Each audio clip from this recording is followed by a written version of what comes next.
Hello and welcome to the Weekend Post Top 10 this week. My name is Evan Michealson from Star Publications, taking you through the top 10 athletes from Albany, Holdingford, Melrose, and Sauk Centre Winter Sports. We'll start as always with boys basketball and Braden Justin from Albany. With the Sauk Centre Streeters not going away in a thrilling Section 6 AA matchup January 7th, the Huskies got a massive boost from Justin. The junior guard piled up the three-pointers in Albany's 63-52 win, connecting on 6 shots from beyond the arc in a 25-point performance. 4 of Justin's three-pointers came in a tight first half that saw the Huskies build to a 28-23 lead, and he also added a rebound and 2 steals. Next up, we have Jacob Drevlo from Sauk Centre. While the Streeters could not send Albany to its first loss of the season, Sauk Centre did rally back to find a huge rivalry triumph over the Melrose area Dutchmen January 9th. Drevlo was a spark plug from start to finish. The junior guard secured the team's first 6 points of the game on three-pointers before scoring 6 points in the final minute of the contest to clinch Sauk Centre's 45-41 win. Overall, Drevlo totaled 20 points in the excellent effort. Moving over to the girls' side of things for basketball, we have Carly Mitchell from Holdingford. Addie Pilarski's reached milestone after milestone for the Huskers so far this winter, but one cannot forget about the impact Mitchell can have on a game.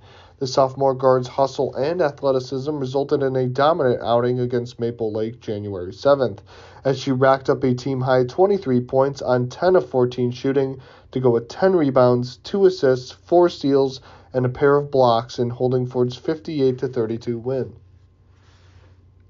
Moving over to Sauk Centre, we have Tori Jennison.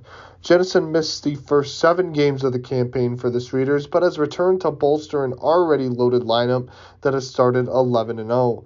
The senior post was hard to stop in a 65-48 West Central Conference victory against the Bird Island Olivia Lake Lillian District Warriors January 7th, totaling a team-leading 16 points on 7 of 9 shooting, while coming up 1 rebound short of a double-double.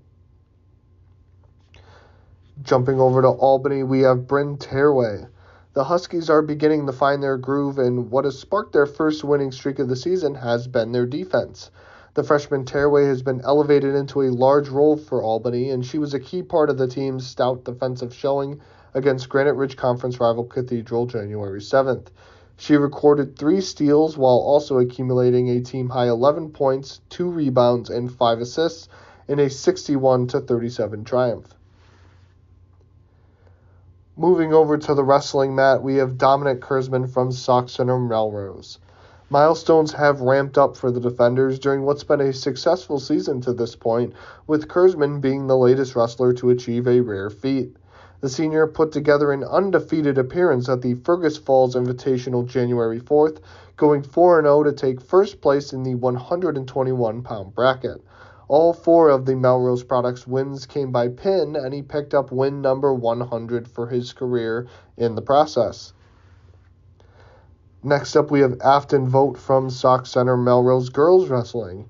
The defender's success has not been gender-specific, as the girls' wrestling program is coming off a first-place finish at the Fergus Falls Invitational January 4th. Vogt was the team's highest-placing wrestler alongside Marley Wolbeck, winning 4 straight matches to claim the 130-pound title. The Sauk Centre athlete won by technical fall, by medical forfeit twice, and by pin, improving her overall record to 15-4 on the season. Returning to action this past week was gymnastics, and we'll start with Melrose Gymnastics and Bryn Shaw. Melrose has no shortage of talent amongst their pool of gymnasts, with Shaw sustaining strong momentum throughout her winter season. The junior performed to a new career best against Albany January 7th, winning her first all-around competition with a total score of 35.625.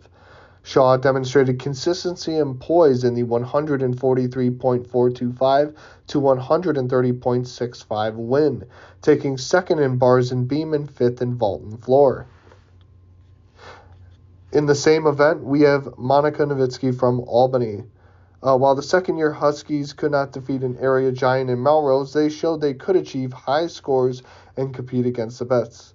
Nowitzki, who attended state individually a year ago, continued to perform at a high level against the Lady Dutchmen, finishing 6th in the all-around. The Holding Ford product landed in 4th in the floor, 5th in the beam, 6th in the bars, and 9th in the vault. And to wrap up our list for this week, we'll jump over to boys swimming and diving with Alex Wilwarding from Melrose Sauk Center. The Fusion have been busy in the last week, seizing 3rd place at the Border Battle competition January 4th before taking down Morris Area Chokio, Alberta, and Park Rapids in back-to-back dual meets. Wilwarding was excellent in each of the team appearances, particularly in the latter showing. The senior was part of the Fusion's winning 200-yard medley and 200 freestyle relays, and captured the top spot in the 100 freestyle. Thanks again for tuning into this week's Weekend Post Top 10 list. My name is Evan Michealson from Star Publications, signing off.